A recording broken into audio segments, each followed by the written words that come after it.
Shalom,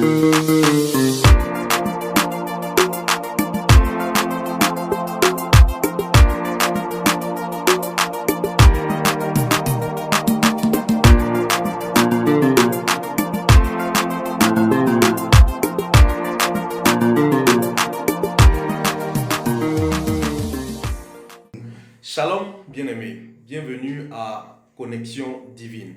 Vous suivez Koinonia, votre plateforme qui traite des questions de la communion fraternelle, votre plateforme au travers de laquelle nous allons donc être édifiés, nous allons échanger sur tout ce qui est en rapport avec la communion fraternelle. Aujourd'hui donc nous sommes à notre première émission. Et celui que nous recevons est un invité, si je peux dire, de marque et non des moindres. Nous recevons donc aujourd'hui le révérend Marc-Antoine Zando, qui est le président de la communauté évangélique Le Roc de Côte d'Ivoire. Bonjour homme de Dieu. Bonjour Pasteur Kouti. C'est vraiment un honneur, un grand plaisir pour nous de vous avoir sur notre plateau aujourd'hui. Plaisir, honneur partagé par la grâce de Dieu.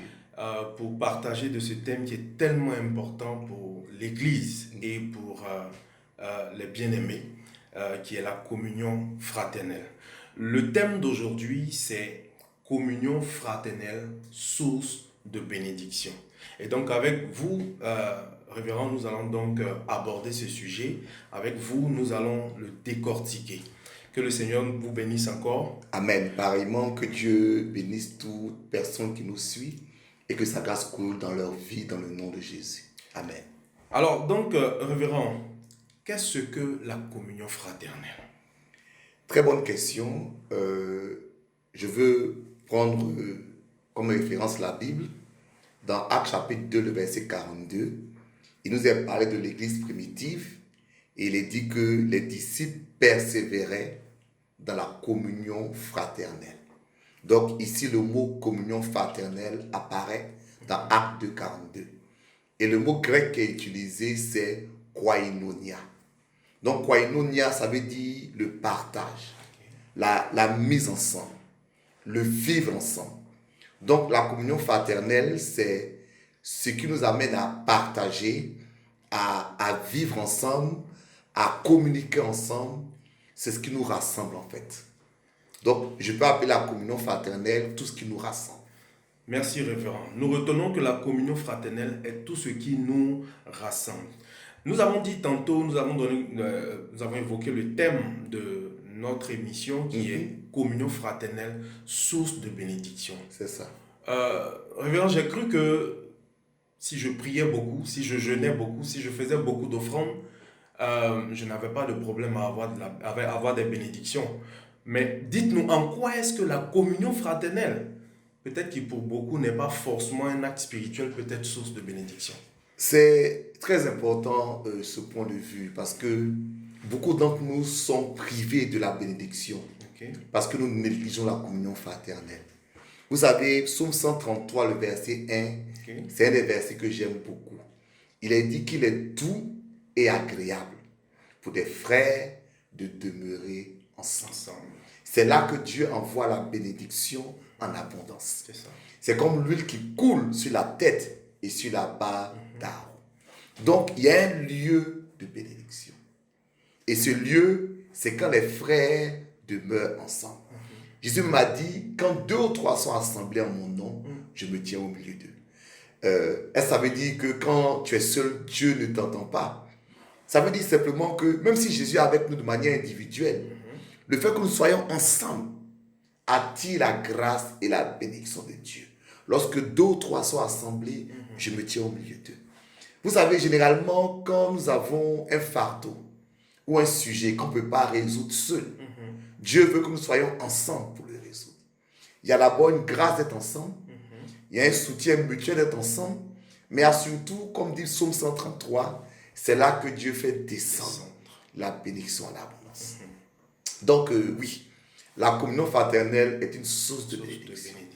Et le manque de communion, le fait de ne pas être en contact, en relation avec les autres, est une source de problème. Dans Psaume 68, le verset 7, la Bible dit la chose suivante. Dieu donne une famille à ceux qui sont délaissés. Il les délivre et les rend heureux. Mais c'est la suite du verset qui me préoccupe. Seuls les rebelles habitent dans les lieux arides. Mais qui sont ces rebelles? C'est ceux qui n'ont pas de famille. Et comme ils n'ont pas de famille, ils habitent dans des lieux arides. Le aride ici, ça veut dire des lieux où rien ne prospère. Des lieux qui ne fleurissent pas. Donc, non seulement la communion fraternelle est une source de bénédiction, mais le manque de communion fraternelle est une source de problème. Alors, donc, nous retenons, homme de Dieu, que lorsque nous sommes une famille et que nous sommes au service de Dieu, nous sommes encore plus forts. C'est ça. Quand nous sommes unis, nous sommes une force extraordinaire. Mais quand nous sommes désunis, nous devenons faibles. Je dis même, aimez-vous les uns les autres. C'est alors que le monde saura que vous êtes mes disciples. La vraie réalité de notre christianisme, c'est notre capacité à nous mettre ensemble. Vous savez, nous nous appelons frères et sœurs. Il faut que c'est un sens. Et le sens, c'est de s'aimer, c'est de s'apprécier, c'est de se fréquenter. En d'autres termes, c'est la communion fraternelle. Wow. Merci, révérend. Nous retenons donc pour cette question que lorsque nous sommes ensemble, Dieu fait descendre sa bénédiction. C'est ce que Psaume 133 nous dit. Et par contre, quand nous sommes isolés des autres, nous sommes comme des rebelles et nous habitons dans des lieux arides. Alors, bien-aimés, retenons aussi que la communion fraternelle est une véritable source de bénédiction, comme nous l'a développé l'homme de Dieu. Nous continuons donc, homme de Dieu. Nous avons remarqué aussi sur les supports de la communauté évangélique Le Roc, une phrase qui apparaît beaucoup, une famille au service de Dieu. Nous sommes plus frappés par ce mot, une famille. Tout à fait. Nous voudrons en savoir plus. D'abord, pourquoi une famille? Vous savez, chaque église a sa vision. Mais nous, notre désir, c'est que quiconque entre dans notre communauté se sente en famille. C'est ça. Il y a des familles naturelles. On est d'une famille naturelle. Mais l'église doit être une famille spirituelle. Quand je rentre dans l'église, il faut que je me sente bien. Il faut qu'on arrête de se critiquer, de se juger, de parler mal les uns des autres. Il faut qu'on s'aime. Et nous voulons vraiment produire ce modèle. Nous faisons nos efforts pour produire ce modèle. Donc, en disant une famille, on veut qu'à tous les niveaux de l'église, cet esprit de fraternité puisse prévaloir. Et cet esprit de fraternité, nous voulons le mettre au service de Dieu. Merci, homme de Dieu. Nous retenons donc que, certes, l'Église traite de ce qui est spirituel, de tous les aspects spirituels. Certes, on dira que l'Église apporte une famille spirituelle, mais lorsqu'on rentre dans cette famille, on ne se limite pas aux choses spirituelles. L'Église est là pour apporter l'amour. L'Église est là pour penser les blessures. L'Église est cette famille qui est là pour s'ouvrir à tous ceux qui se sentent délaissés. Vous avez deux petits témoignages de l'importance pour que l'Église soit une famille. Le premier, c'est une personne qui ne fréquentait pas notre assemblée et qui est venue une fois et qui a été frappée, par cet esprit de famille. Et ça, elle dit vraiment, ça m'a frappé et la personne a décidé d'intégrer notre communauté. Mais le second témoignage, j'étais allé prier pour une dame il n'y a pas longtemps, qui avait son mari qui était gravement malade. Et elle me disait, pasteur, aujourd'hui, c'est vous, notre famille. Wow. Donc, ce n'est pas seulement spirituellement, il faut que l'Église devienne une vraie famille. Nous avons une famille naturelle, que l'Église soit notre seconde famille. Si l'Église réussit ça, je pense qu'elle accomplit le dessein et le programme de Dieu. La mission qui lui est confiée. C'est ça. Merci, homme de Dieu. Alors, homme de Dieu, il y a une question qui me taraude un peu dans la tête. Nous savons aujourd'hui que notre monde, le monde dans lequel nous sommes, devient de plus en plus individualiste. Alors, est-ce qu'aujourd'hui, on peut dire que la communion fraternelle n'est pas juste en train de devenir un simple concept?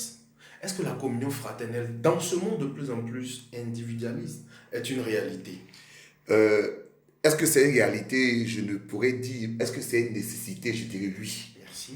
Parce que le monde qui est à la fois de plus en plus individualiste est ce même monde-là qui est de plus en plus malheureux. Effectivement. Les sociologues nous apprennent que plus la société devient individualiste, plus la tendance à se sentir mal augmente. Les sociétés occidentales qui sont tournées vers l'individualisme sont les sociétés où les antidépresseurs, les problèmes mentaux, les problèmes d'ordre sentimentaux et affectifs ont explosé. L'homme est un être social. Dieu lui-même, en créant l'homme, a dit « faisons l'homme à notre image ». Il n'a pas dit « je fais ». Donc Dieu lui-même s'est mis dans un contexte social, dans un contexte de communion. Faisons l'homme. L'homme est né pour vivre avec les autres. Il y a une, pas anecdote, mais il y a quelque chose qui est précisé dans la Bible. Quand Salomon a demandé qu'on puisse bâtir le temple, il s'est trouvé que la Bible nous dit que sur le chantier, on n'a pas entendu aucun instrument. Donc les pierres qui étaient prises dans la carrière étaient déposées littéralement sur le chantier. Et il n'y avait pas de mortier aussi. Donc ces pierres-là, comment est-ce qu'elles tenaient? C'est parce qu'elles étaient superposées les unes sur les autres. Wow. La Bible dit édifiez-vous pour construire une maison spirituelle.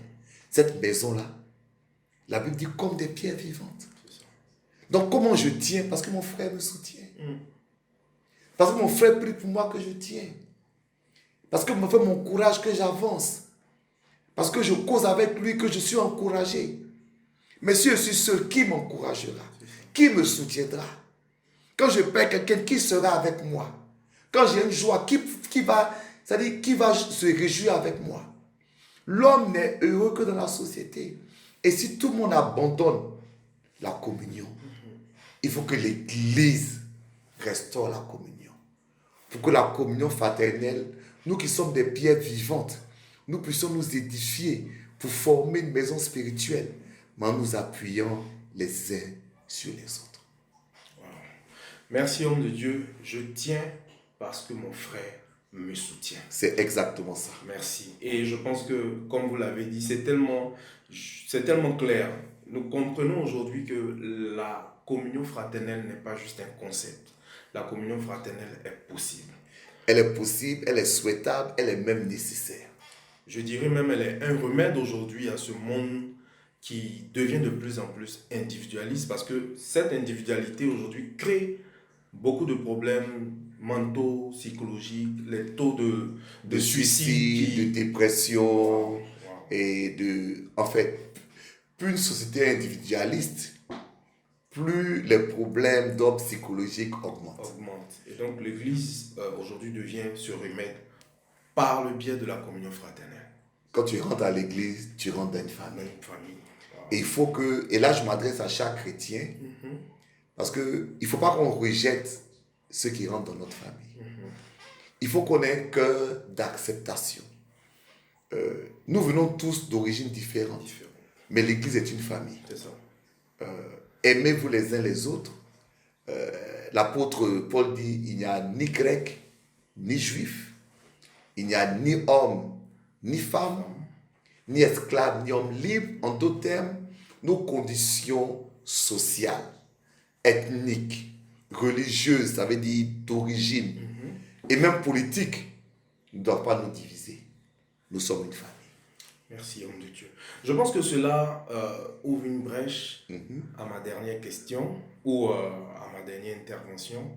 Mais je pense que c'est une question quand même. Homme de Dieu, quel conseil pouvez-vous donner à ces personnes qui, d'une manière ou d'une autre, ont été victimes de frustration, de rejet ou d'amertume en intégrant une communauté? Et qui aujourd'hui, on entend beaucoup cela, je préfère développer ma communion avec Dieu en étant dans mon coin ou en étant à la maison. Qu'est-ce que vous avez à dire à ces personnes? D'abord que je les comprends. Ok. Je les comprends. Parce qu'on peut être blessé fortement par d'autres personnes. Mais la Bible dit que comme le fer aiguise le fer, ainsi l'homme aiguise l'homme. Personne ne va dire à la langue de sortir de la bouche parce qu'un jour elle a été mordue par une dent.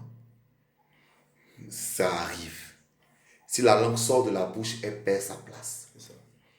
Le chrétien est fait pour vivre en communion.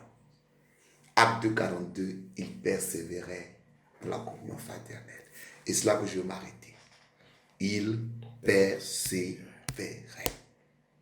C'est quoi persévérer? C'est continuer à faire quelque chose malgré les difficultés qui y sont liées. Je persévère. J'ai été blessé, mais je continue. C'est pour ça la Bible dit dans Hébreux 10:35, n'abandonnez pas, ou encore n'abandonnons pas notre assemblée, comme c'est la coutume de quelques-uns. Ce que je peux vous dire, mon frère, ce que je peux vous dire, ma soeur, je ne peux pas vous promettre que vous ne serez jamais blessé. Parce que l'homme a ses faiblesses. Vous en avez aussi. Mais il faut qu'on apprenne à persévérer dans la communion fraternelle. Trouvons une église qui vous sied. Intégrons-nous dans cette église. Faisons des efforts pour ne pas blesser et apprenons à pardonner quand nous le sommes. Parce que si quelque chose est important, il faut persévérer. Acte 2:42 dit, il persévère dans l'enseignement des apôtres, dans la prière, dans la communion fraternelle. Est-ce que quand tu pries, que tu n'es pas exaucé, que tu t'arrêtes, tu continues à prier? Je continue, effectivement. Donc, continuons à aimer. Comme dit l'apôtre Paul, ne vous lassez point de faire du bien. C'est le conseil que je peux donner à mon frère, à ma soeur. Merci, homme de Dieu. Bien-aimés, nous tenons parce que nous nous soutenons. La communion fraternelle n'est pas juste un concept, mais c'est une possibilité. L'Église est le lieu où ceux qui se sentent blessés, ou ceux qui se sentent frustrés, ou ceux qui ont besoin d'une famille, l'Église est ce lieu pour accueillir ces personnes. Et nous espérons, nous croyons que par la grâce de Dieu, ces quelques paroles ou ce temps que nous avons passé ensemble vous fera du bien. Si vous cherchez une communauté, si vous êtes à la recherche d'une famille, si vous êtes à la recherche d'une maison, pour vous accueillir, à vous aider avec la grâce de Dieu à penser vos blessures, à vous aider avec la grâce de Dieu à surpasser les frustrations que vous avez reçues ou connues, nous sommes là, bras ouverts. La communauté évangélique Le Roc, à travers son programme d'église en ligne, Connexion Divine, est là pour vous accueillir. Vous avez donc les différentes adresses qui défileront au bas de l'écran. N'hésitez pas à nous contacter. Nous étions aujourd'hui avec le révérend Marc-Antoine Zando, qui est le président de la communauté évangélique Le Roc. Merci encore, homme de Dieu. Merci, pasteur Gauthier. Que le Seigneur vous bénisse. Nous allons donc terminer par une prière assez spéciale. Homme de Dieu, s'il vous plaît, est-ce que vous pouvez prier pour la communion fraternelle en général, mais surtout aujourd'hui particulièrement pour ce frère, pour cette sœur qui a besoin d'une famille, qui a été frustrée et qui veut intégrer une véritable famille. Seigneur, nous sommes devant toi. Tu as dit, aimez-vous les uns les autres. C'est alors que le monde saura. Non, je reprends. Tu as dit, aimez-vous les uns les autres. C'est alors que le monde saura que vous êtes mes disciples. Seigneur, nous sommes des êtres humains. Nous avons pu blesser quelqu'un. Nous avons pu être blessés. Mais console-nous, fortifie-nous, pense nos plaies dans le nom de Jésus. Je te prie pour ceux qui cherchent une famille, conduis-les. Je te prie pour ceux qui sont blessés, guéris-les. Je te prie pour ceux même qui ont blessé, reprends-les. Que chacun retrouve le sens de la communion. Parce qu'il est doux et agréable pour des frères d'être ensemble. C'est là que, Seigneur, tu envoies la bénédiction. Merci, Seigneur, de nous bénir. Au nom de Jésus. Amen. Amen. Soyez bénis, bien-aimés, et nous nous retrouvons la prochaine fois pour un autre moment d'échange. À très bientôt. Shalom chez vous.